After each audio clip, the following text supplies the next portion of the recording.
This is the aortic arch, and then you have the right brachiocephalic artery, and then you have the left subclavian artery. The left subclavian artery is far to this side.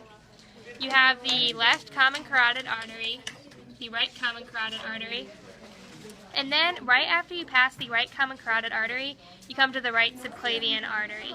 You have the vertebral artery, which is the first little branch off, and the thyrocervical artery. After you pass the thyrocervical artery, you're at the axillary artery. This is the axillary artery.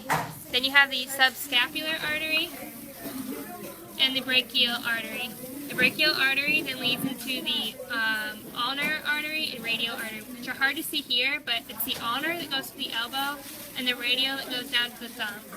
And then you have the long thoracic artery, which will go down here. So if you continue down to the abdomen, you will have the descending aorta, and then you will have the renal vein, which goes to the kidney right here.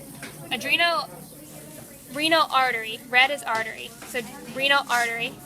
You'll have the adrenolumbar artery, which is hard to see here, but it's just going to be a small artery that will go to this bean-shaped item. And then you have the gonadal artery.